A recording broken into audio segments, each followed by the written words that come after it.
Oke, kita ketemu lagi. Kali ini kita akan mendaki ke sebuah gunung yang sangat sakral di tanah Jawa. Sebuah gunung yang ternyata menyimpan rahasia tentang akhir dari sebuah kerajaan besar. Ini bukan cuma cerita geografi ya, tapi tentang sebuah pilihan besar yang diambil seorang raja saat kerajaannya diambang kehancuran. Yuk, kita mulai petualangannya. Nah, ini dia Gunung Lawu. Buat banyak orang, ini ya destinasi pendakian yang keren dan menantang.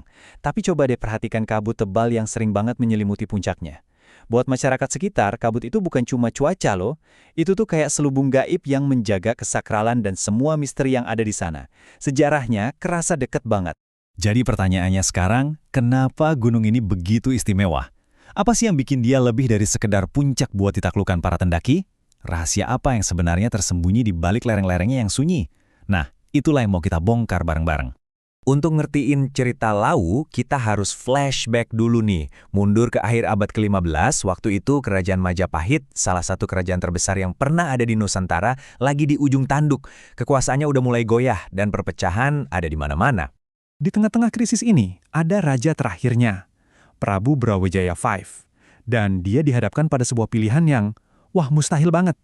Pilihan antara berperang habis-habisan demi mempertahankan tahta yang udah rapuh, atau mundur teratur demi menyelamatkan rakyatnya dari pertumpahan darah. Jadi ada dua jalan di depannya, dan dua-duanya berat banget.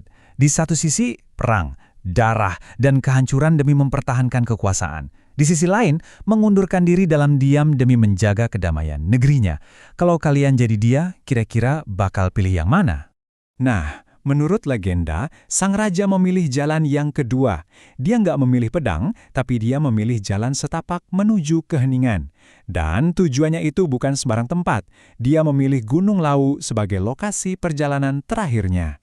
Tapi kenapa harus Lawu? Kenapa nggak gunung lain? Ternyata, keputusannya ini simbolis banget. Pertama, Lawu itu kan tempat yang tinggi, jadi dianggap lebih dekat dengan langit, lebih dekat dengan Yang Maha Kuasa. Kedua, gunung ini emang dari dulu udah terkenal sebagai tempat bertapa. Dan yang ketiga, ini yang paling penting, Lawu itu simbol transisi, perpindahan dari duniawi ke dunia spiritual. Dan di lereng gunung inilah, jauh di atas awan, sang raja membangun tempat peristirahatan terakhirnya. Dalam tradisi Jawa, tempat ini disebut sebagai Pasanggerahan. Oke, ini poin pentingnya. Pasanggerahan itu bukan cuma kayak villa atau istana peristirahatan biasa ya. Ini adalah sebuah ruang transisi. Disinilah Prabu Brawijaya V seolah-olah menanggalkan mahkotanya. Dia berubah dari seorang raja jadi seorang pertapa, dari penguasa dunia jadi pencari keabadian spiritual. Dan disinilah ceritanya jadi makin dalam dan luar biasa. Menurut legenda, sang raja itu nggak meninggal. Beliau diyakini mencapai muksa. Muksa itu konsep di mana raga dan jiwa seseorang menyatu sempurna dengan alam semesta. Jadi dia menghilang begitu saja. Gak ada jasadnya, cuma meninggalkan jejak spiritual yang abadi. Oke, ceritanya emang kedengeran kayak mitos ya. Tapi yang luar biasa, jejak-jejak dari kisah ini tuh masih bisa kita temukan sampai hari ini loh.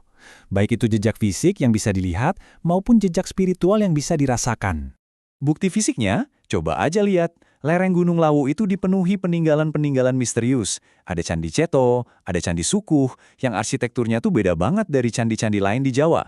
Terus, ada juga banyak banget petilasan atau situs-situs keramat yang dipercaya sebagai tempat persinggahan sang raja. Nah, warisan spiritualnya ini malah lebih kuat lagi.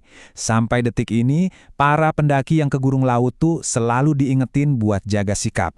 Harus rendah hati, nggak boleh sombong, nggak boleh ngomong sembarangan. Aturan-aturan nggak tertulis ini lahir dari keyakinan kalau mereka lagi masuk ke sebuah wilayah suci, tempat roh sang raja bersemayam.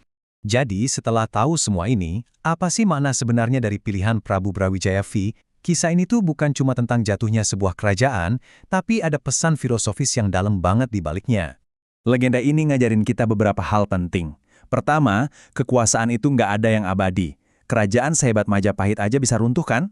Kedua, bijaksana itu kadang artinya tahu kapan harus mundur. Memilih damai itu adalah sebuah kekuatan, bukan kelemahan. Dan yang terakhir, warisan sejati itu nggak selamanya harus dibangun lewat perang dan penaklukan.